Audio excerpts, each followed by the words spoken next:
This is for the arrivals hall at the MHJIT, the Mammatus International Terminal, which is Terminal F now at the Atlanta airport. They contacted me about 2 years ago and asked me to submit a concept. They were making decisions based on concepts, and I was selected based on the concept. And then over the past, it was about a year until we got started. And last summer we started with designs, and final design was decided upon in early January.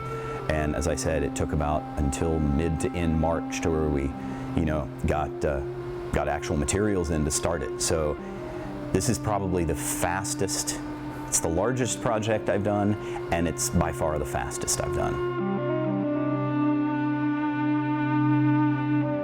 Mammatus are actually, a different word for mammatocumulus clouds. And mammatocumulus clouds are the clouds that hang down and they look like boobs.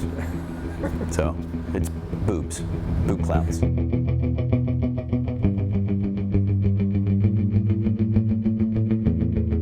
I don't have an object.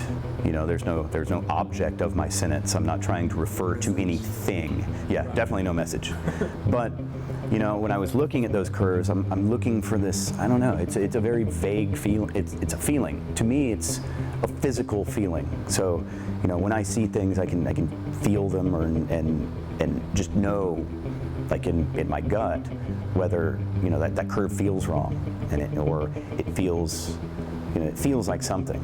I don't know what it is, but I work to get that feeling. And one thing I would hope is that different people get different interpretations. In other words, if it's a Rorschach blot, if it's a personality test, it needs to be open enough to where some people are going to be, some people are going to see butterflies, other people are going to see, dead people, or who knows what. But it needs to be open to interpretation as wide as possible. That's one indicator for me of the success of the piece, if it's interpreted in a broad number of ways. And otherwise, it's just meant to be experienced. The curves should feel good. They're, the seams, when you're walking underneath them, it should just feel, I don't know, I grew up on the beach. When you walk in the dunes, it just feels good, So there is that general, and I know there's no political concern in it. There's no message. It's really kind of a formal thing in that respect.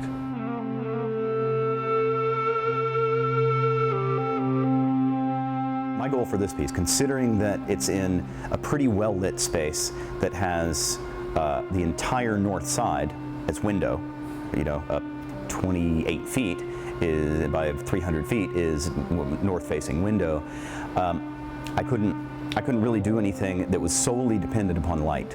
So what I had to do in this instance, I had to divorce light from material and say, okay, I've got a sculpture. This sculpture needs to exist with no light whatsoever, because at periods during the day, and especially when it's not overcast, or just during the day period, it's not gonna really be as intense as it is in here. Knowing that, I had to design the sculpture on its own and have that exist on its own merit, and then add the light to it. And in this case, the effect won't be as saturated as in here. But I think what's going to happen is the bowls will feel full with color, and it will still allow you to look through the bowls. If you have a different color that's 3 bowls away, you can see through to that different color. So in this case, the light is really more of an accent into the sculpture itself. I guess the other side of what this is about is really about engineering. Is about understanding the material and getting it to work. And then when I get into, because I love the engineering part, I love, if I don't spend weeks figuring out how the thing works, I'm kind of not fulfilled. I like that challenge. I like diving into a sketchbook for, a full sketchbook of 200 pages, just to try to figure out how to make this thing move like I need it to. I guess it's kind of a dialogue between the concept of the art, and often working with the light, and then the pure engineering.